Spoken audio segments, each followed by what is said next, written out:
जी student, अब हमारा आज का जो टॉपिक है वो है प्रेशर इन फ्लूइड्स। ठीक है, फ्लूइड क्या होते हैं? दैट हैव फ्लो, जो चीज क्या करती है? फ्लो करती है। जैसे वाटर फ्लो करता है, गैस फ्लो करती है, तो उसमें उससे हम क्या बोलते हैं? फ्लूइड। ठीक है, तो all liquid and gases are fluids. A solid exert pressure on the surface due to its wait.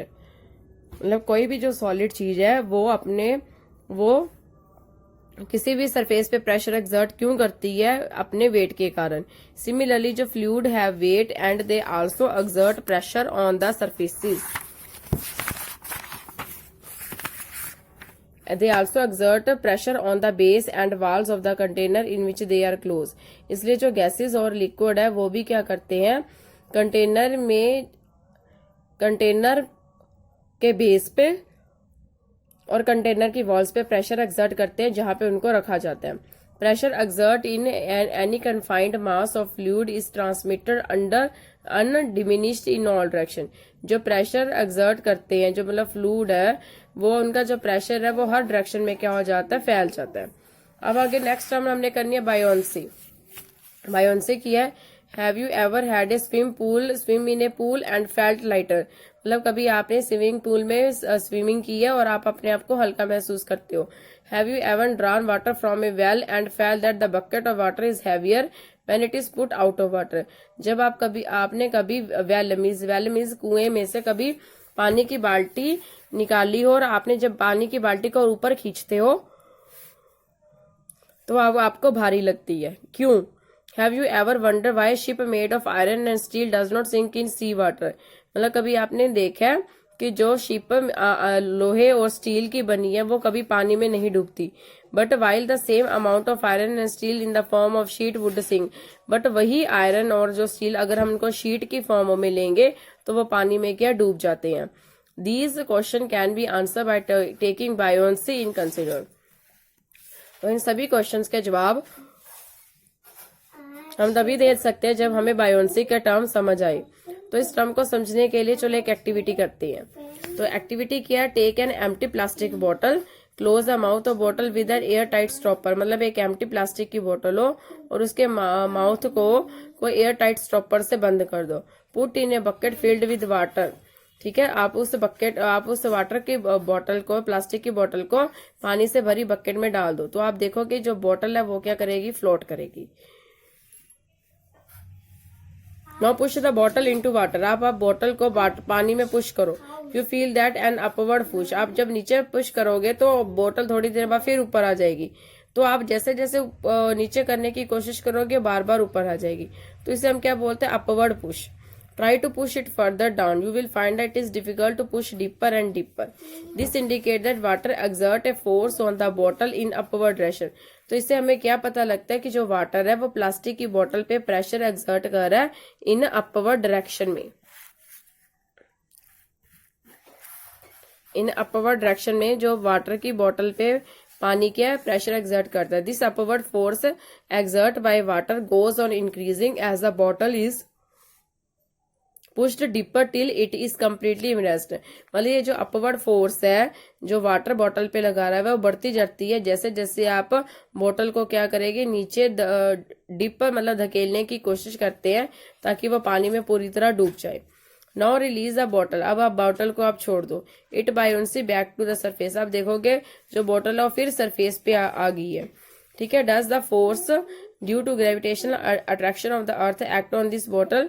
क्या जो हमारी ग्रेविटेशनल फोर्स ऑफ अर्थ है वो इस बॉटल पे काम नहीं कर रही? If so why doesn't the bottle stay immersed in water after it release. तो जो पानी की बोतल है जब उसको हम पानी में डुबोते हैं तो डुबोने के बाद जब हम छोड़ते हैं तो वो दोबारा ऊपर क्यों आ जाती है? तो इन सभी चीजों का हम जो पढ़ेंगे वो टर्म है आपकी buoyancy. Okay, the force due to gravitational attraction of the earth act on the bottle in downward direction. मतलब जो फोर्स ड्यू टू ग्रेविटेशनल है ऑफ अर्थ है वो बोतल को नीचे की तरफ धकेलती है। ठीक है, सो द बोतल इज पुल डाउनवर्ड। इसके लिए जो बोतल है वो नीचे की तरफ धक्का जाती है। But the water exert an upward force on the bottle. पर जो वाटर है वो बोतल पे अपवर्ड फोर्स लगा रहा है। दस the bottle is pushed upward, तो जो बॉटल है वो ऊपर की तरफ आ जाती है। We have learn that weight of object is the force due to gravitational force of earth. तो हमने पीछे पढ़ा था कि जो वेट है, वेट की है एक फोर्स है due to gravitational attraction of earth. धरती की attraction gravitational force attraction force की वजह से, मतलब कोई भी ऑब्जेक्ट एक फोर्स के साथ धरती की तरफ क्या होता है, अट्रैक्ट होता है।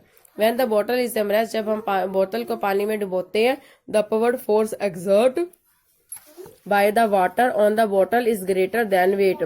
जब हम पानी की बोतल को डुबोते हैं तो उसके ऊपर जो अपवर्ड फोर्स लग रही है वो ज्यादा है उसके भार से।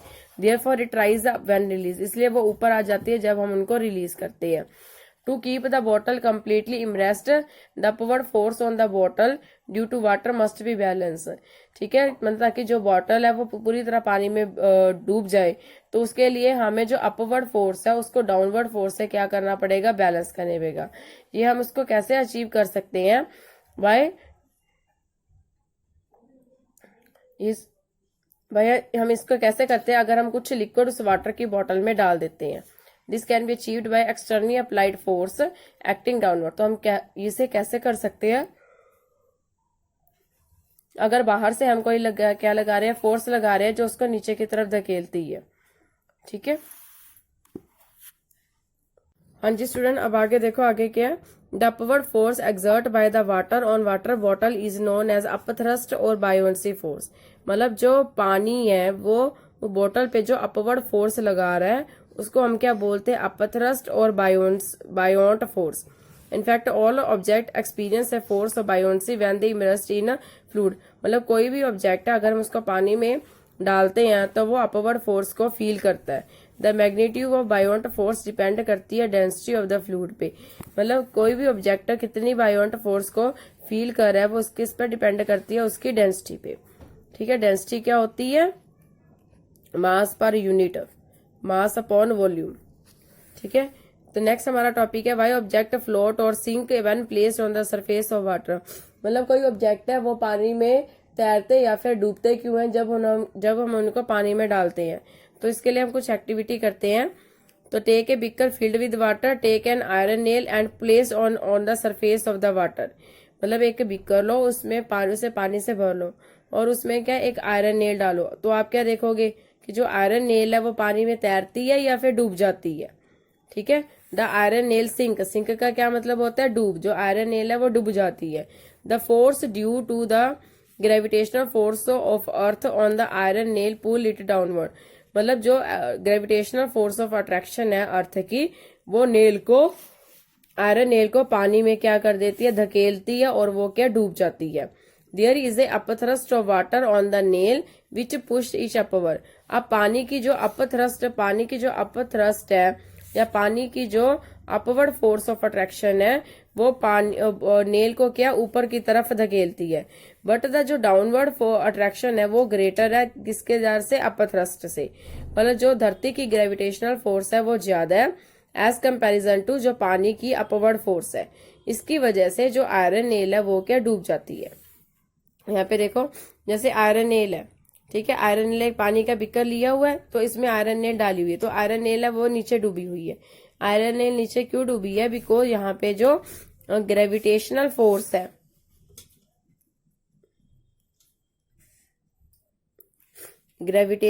फोर्स है, अर्थ की, वो ग्रेटर है किससे, अपथ्रस्ट से, जिसकी वजह से वो जो आयरन नेल है वो क्या डूब जाती है। ठीक है, अब हम एक और एक्टिविटी करते हैं।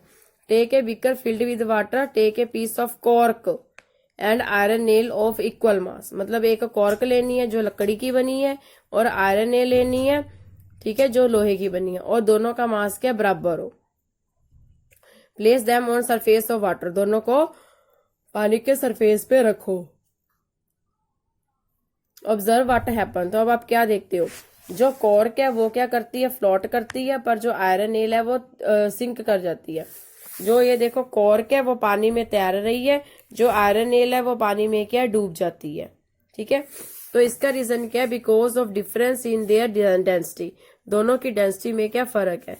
The density of the substance is the mass per unit volume है। अभी आपको बताया था कि डेंसिटी किसके इक्वल होती है, mass per unit volume. The density of cork is less than density of water, जो कॉर्क है उसकी डेंसिटी वाटर से क्या कम है।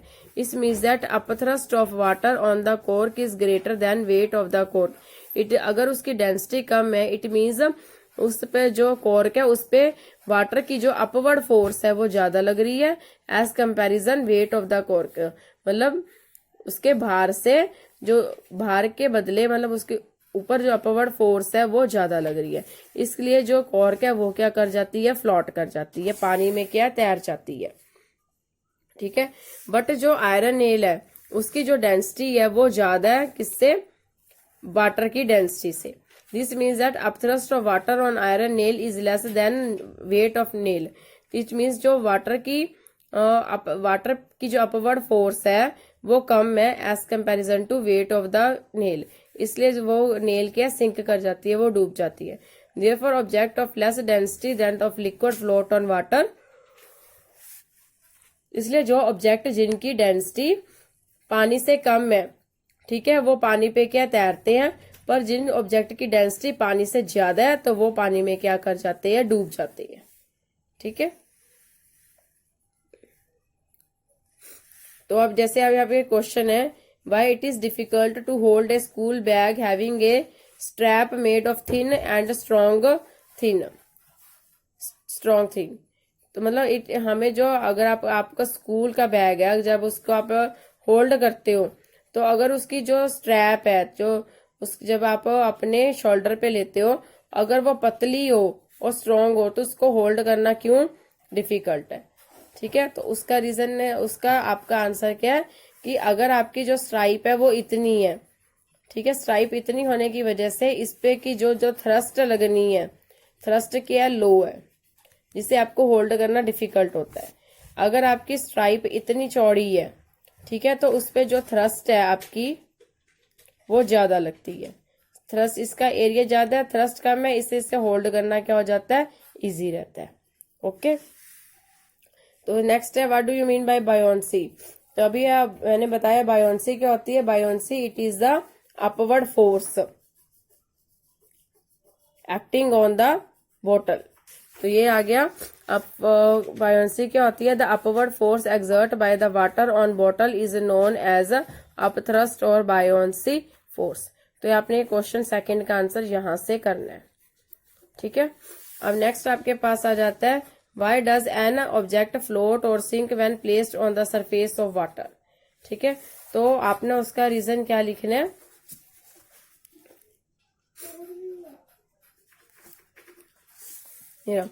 the object of density less than that of liquid float on the liquid and the object of density greater than that of the liquid sink in the liquid। ये आपने third question का answer लिखना है। Okay. तो मैंने अभी आपको दो क्वेश्चंस सेकंड और थर्ड भी करवा दिया, ठीक है, और साथ में आपका ये टॉपिक भी हो गया। ओके।